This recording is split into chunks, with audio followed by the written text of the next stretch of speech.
Good morning, church. Today we're going to be talking about type 8 on the Enneagram, which is the challenger. And just saying that name, I'm sure there's some people that you can think of already that may fit that type. But Jenny's going to give us some more information about the type 8.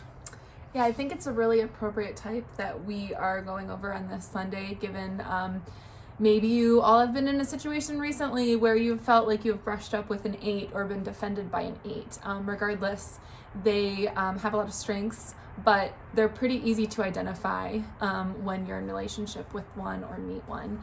So one of the neatest things about our 8s is that they're really great friends. Yes. They're our defenders, they're our protectors, they're the individuals that stand up for people maybe on the margins of society or people that are being bullied.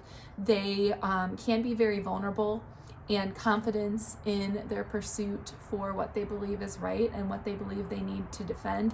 They have like a certain strength and fearlessness about them. Strong sense of justice. Yes. Mm-hmm. So these are the people that we pretty much see will go to marches or will lobby different type of political stances. They tend to be people in fields like prosecutors.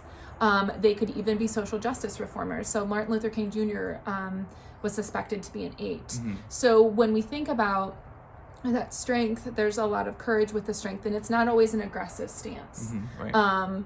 But when we flip to the other side and our 8s are in stress, they're always concerned with someone betraying them. They're kind of like the dog backed into a corner, ready to nip at anybody who goes against them or the people that they love. They can be very suspicious, be very defensive, and unfortunately we see sometimes that's the worst of us comes out when we're suspicious and defensive. They can even get to the point of where they're combative. They don't always read the room when they're in stress and can really put other people into a corner. So their deadly sin is actually lust, which is a little bit surprising, but it's that lust after intensity of I almost always need to have this high, and this is what they have in common with 7s. I almost need to have this high of what the next fight is that I'm fighting. Okay.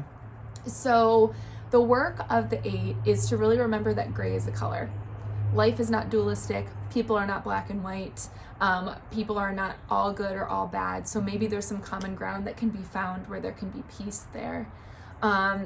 And really reflecting on, is your fight, is your pursuit of justice, or however you want to categorize it, trying to avoid a painful feeling? Yeah. Are you distracting yourself with whatever you're fighting for or against, that you're really not self-reflecting on maybe why you're doing it? Are you fighting just to fight?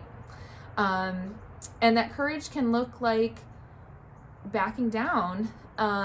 Courage can look like silence. Courage can look like a lot of different things. So redefining what that looks like. A lot of times when we talk about 8s, they're not equipped with dimmers. So the dimmers that we have on lights that like can tone it down, they're not always equipped with that. So finding what their dimmers are and how they can use that in their lives. Yeah, and in ministry, 8s can be a great source. We call them bulldogs. So they're people that'll fight for you. If you're in charge of a ministry and you have a bulldog on your team, they'll back you up. They'll help you get through some conflict. But if they're not on your team or they don't agree with where you're at, they'll fight against you, and there may be some conflict. So 8s are really good at helping people like me who avoid conflict to think things through and to make decisions and to move us forward.